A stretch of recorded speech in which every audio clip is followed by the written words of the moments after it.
Ang industriya ng gatas sa Pilipinas ay may malaking potensyal na magbigay ng kabuhayan at mag-ambag sa ekonomiya. At sa ilalim ng mandato ng National Dairy Authority, layunin po nilang palakasin ang industriya ng gatas upang matugunan ng lokal na pangangailangan at suportahan ang dairy farmers. Kung kaya't ngayong araw ay makakasama po natin si Atty. Marcos Antonius Andaya upang talakayin ang mga hakbang ng NDA sa pagpapaunlad at pagpapalakas ng dairy industry ng ating bansa. Magandang umaga po at welcome sa Rise and Shine Pilipinas, Attorney. Magandang umaga, Audrey. Magandang umaga, Diane.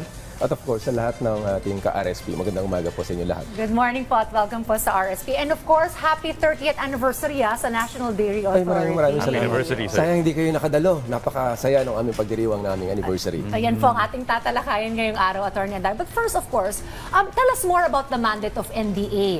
At ano-ano po yung mga pangunahing programa ng inyo pong ahensya para po matugunan itong mandato na ito, Attorney? Okay, Diane, ang National Dairy Authority ay itinatag sa pamamagitan ng isang batas, yung Republic Act 7884 o ang tinatawag nating National Dairy Development Act of 1995.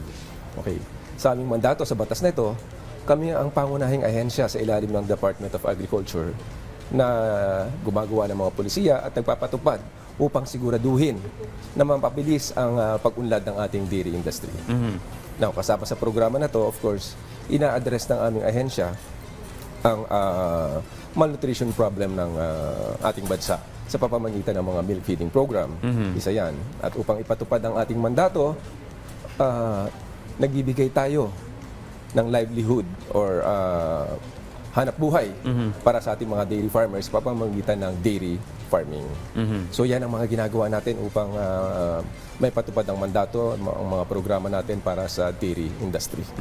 Well, Attorney, pag-usapan po natin yung kalidad. Ano pong mga hakbang na ginagawa ng NDA para ma-improve or ma-maintain yung high quality ng ating mga dairy products? Okay. Audrey, ang National Dairy Authority may tatlong personalidad, Kami ay isang GOCC or Government Owned and Controlled Corporation. Isa sa aming ginagawa is ang developmental function namin, ayan ay ang pag-i-improve ng ating dairy industry. At ang pangalawa is kami ay business arm ng gobyerno na dapat kami ay nag-generate ng revenue para sa pamahalaan. At aming pangatlong personalidad ay meron kaming regulatory function. Yan ay nakapaloob sa batas na RA 10611 o ang Food Safety Act. Dahil sa batas na yan, kami po ay inaatasan na bantayan ang sistema at proseso ng pagpaproduce ng mga local milk. So yung mga raw milk natin, bago pumasok yan sa processing plant, nasa amin po ang responsibilidad na siguraduhin maganda ang kwalidad at safe na inumin ng mga gatas natin. Meron po kami tinatawag na Quality Assurance Program na yan po ang tumututok sa ating mga dairy farmers na tama ang sistema ng paggagatas, malinis ang mga farms, tama ang proseso para maging safe ito para sa ating mga kababayan. Alright. So bukod po dyan sa pagsiguro ng kalidad ng mga dairy products, puntahan naman po natin itong stock at multiplier farms para sa 2025 na I understand ay isang priority program rin po ng NDA. So tell us more about that, Attorney.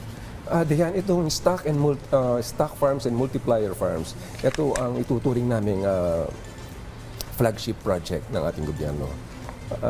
Ito ang magpaparami ng ating milk production. Itong stock farm na to, nakapaggawa na kami ng 5 at ito ay operational na ngayong 2025. Dito sa stock farms na to, yung mga ini-import nating mga baka, dyan natin ilalagay. Dyan sila muna titira. Noong mga nakaraang panahon, ang nagiging sistema po ay pag mayroong isang interesadong farmer na gustong mag-dairy farming, lalapit sila sa amin, hihingi ng tulong, bibigyan namin sila ng tulong. Subalit ang problema namin ay wala kaming makuwang island-born para ipamigay sa kanila.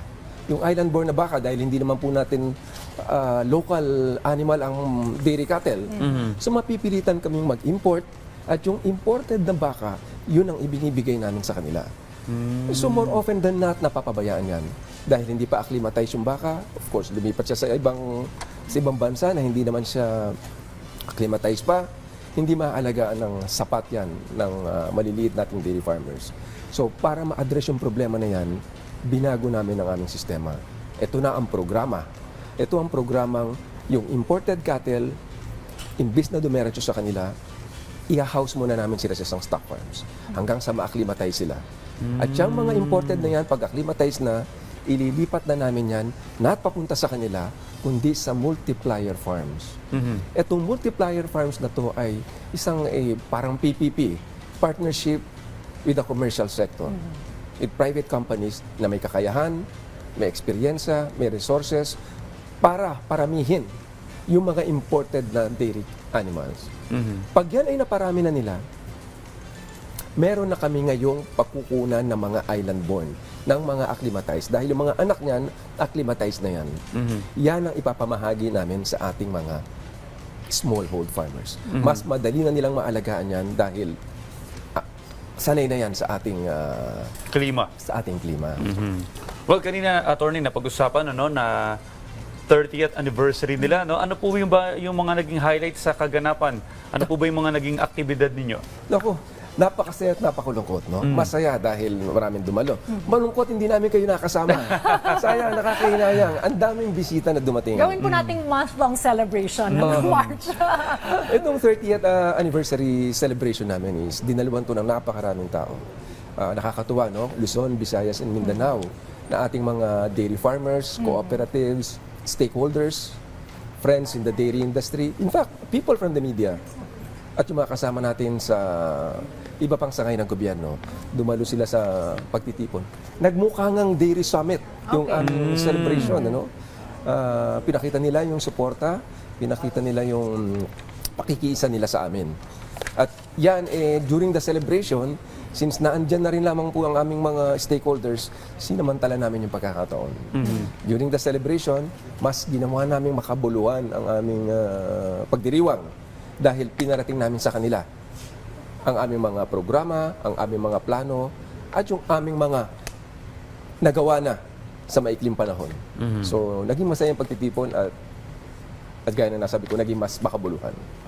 And congratulations for that. And last question na lang po, Attorney Andaya, sa inyo pong 30th celebration or anniversary celebration ng NDA, ano po yung mensaheng gusto nyong iparating sa iba't ibang mga stakeholders, kabilang na po ang mga dairy farmers, consumers, and even our partners from the private sector and LGUs? Yes, oo.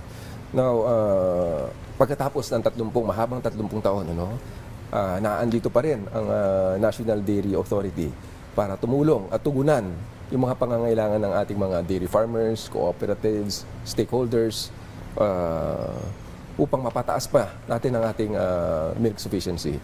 Na sa mahabang panahon na 1%, ngayon po ay naiangat na natin to sa 1.66%. It may not be a spectacular increase, but still an increase. An increase is an increase. At ngayong pong taon na to, 2025, at sa susunod na taon, pipilitin natin at kami very optimistic na yung 2.5% target namin for this year, makakamit namin sa tulong ng ating mga partners, ang dairy farmers, cooperatives, and stakeholders, at kasama kayo sa mga tumutulong sa amin. Sa mga ginagawa natin ngayon, malaking tulong sa dairy industry po ito. Okay, isa po ninyo kami. Diyan po sa inyong advocacy. Ikaw po mahilig ka sa gatas. Oo naman, oo naman. Well, hopefully, sa lahat ng programa ng NDA, mas marami pang investor na mag-invest sa dairy industry ng ating bansa para mapaunlad pa ito. Ay, tama ka dyan, Audrey. Kailangan po natin yan. Hindi yan magagawa ng gobyerno na nag-iisa. Kailangan natin ng private sector. Tulong-tulong pa tayo rito para sa ating dairy industry. Alright. Well, maraming salamat po sa pagpapaunlak ng oras sa amin dito sa RSP. Na muli nakasama po natin Attorney Marcos Antonio Sandaya, ang Administrator po ng National Dairy Authority. And again, happy 30th anniversary sa inyo. Maraming salamat sa inyo. Maraming salamat din po. Sa RSP, maraming salamat po.